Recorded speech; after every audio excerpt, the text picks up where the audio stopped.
How's it going, YouTube? Today, we're going to be learning how to install these awesome power retracting boards by Tlyard. Let's get started. This install should take you between an hour and a half to complete, but I'm going to be honest, it took me 4. Now, that's probably because I was recording this whole thing and I was documenting, and since I didn't have a video and I was reading the manual, it took a lot longer. So as long as you follow this video's instructions, you should be fine. Now let's make sure we have the correct tools to do the job. First, we're going to need a pry tool, a box cutter or a pair of scissors, a hex key, and a ratchet and socket kit. So we're going to start with mounting the brackets. And the left side and the right side are the same, but the front and the rear are different. So in my case, I'm going to start with the left front. To do so, we're going to need 2 bolts and of course some washers and this longer screw. Now before we can put this on the vehicle, we need to remove one of the existing screws that are screwed into this plastic piece. This is where you're going to use the ratchet and socket kit.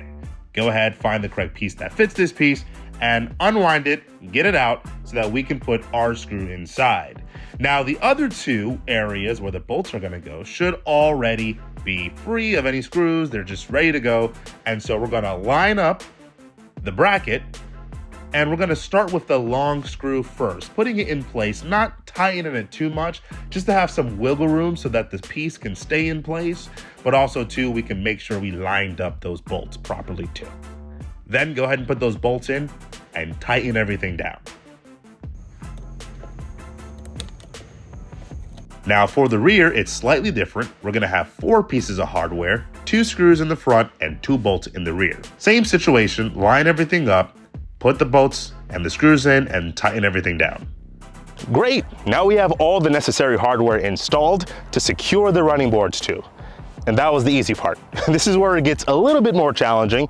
Remember, these running boards are powered, so they're a little bit smart. So we're going to need to tap into the vehicle's power feed, which is located in the frunk, and we're going to need to tap into the vehicle's computer, which is located in the passenger footwell. So to get started, we need to remove the front trims. So the next step is to remove the entire frunk's plastic trim. And once we're done, it'll sort of look like this. Now, I know this is a bit scary, it looks daunting, but don't worry, we'll get through it. The first step is to locate these 2 plastic nubs that are on either side of the frunk. And then we'll need to remove this whole plastic trim that's on the top of the frunk. So starting with the nubs, it's really simple. You just sort of push in, rotate, and pull out. And we'll do that on either side. Then on the top trim, you want to pull on it, tug it.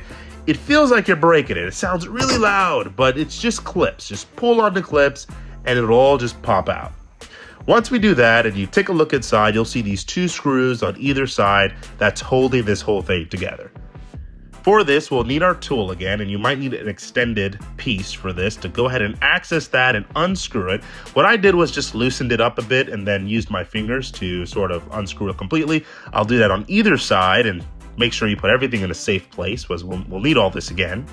And once we do that, you'll get your pry tool and pop these clips out.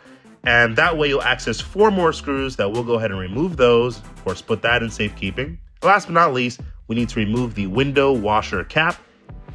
Now, when we're removing this bin completely, and now it's free, you gotta be careful because there is a wire that is attached to this for the emergency release button. So make sure you go back there and unclip that, and then you can remove this whole bin freely. Now that we remove the trims, we're going to be messing with the vehicle's electronics. Before we start playing with any power, let's make sure we're safe by turning off the vehicle's power supply. You can do this by going to the vehicle, going to car settings, safety, and then selecting power off. Now we're going to place the running board's computer. To do that, let's locate this screw and we're going to position the computer heatsink in and screw it in with the same screw that was there previously. Now let's familiarize ourselves with these wires. There are 2 wires that are in tubes that will be going to either motor, another wire that's going to go in the cabin for the Tesla's computer, and another wire that's for power. So we're going to start with power first. So we want to locate the Tesla power feed wires, and Tesla has it somewhere in the front, normally wrapped in some electrical tape. In my case, it's some blue electrical tape. So we want to go ahead and strip these wires to reveal the copper inside. Some of these kits come with wire cutters, but if you have your own wire cutters or even a pair of scissors and you're handy with those, you want to strip the plastic away and expose the copper. And coming from the running board's computers, you will find a wire that kind of looks like this. And what we need to do is put the wires coming from the Tesla power feed into the wires that are connecting into the computer. So how does this work? The black wire for the computer will connect to the blue and brown wire of the Tesla power feed. And the red wire for the computer will connect to the red and blue connection from the Tesla feed. And we won't be using the green. So all you have to do is slightly unscrew this and slide in the Tesla power wire inside of the wire coming from the computer. This is really important. Now listen up. These connectors can be watertight, but only if you tighten them securely. At the same time, if you do this wrong, you will rotate the wires inside and strip them, disconnecting them internally. So you need to twist different parts of the connector in unison to ensure that the wires are not stripping in the inside. This is going to take some fiddling around and some thinking, but generally it should all be common sense. Now we need to connect the autopilot computer with the computer for the motor. To do this, we're going to find this connector piece and wrap around using some zip ties this plastic little tool, which we're going to use to fish this connector through the side panels of the Tesla to the other side. Not going to lie, it's a little challenging to get it to the other side, but not difficult. And we're going to pull that through so that we can try to get it into the autopilot computer. And to access that computer, we want to first pop out this little trim by the dashboard using clips. Then we're going to pop out all of this trim all the way down to the Cybertruck decal and pop that whole trim out.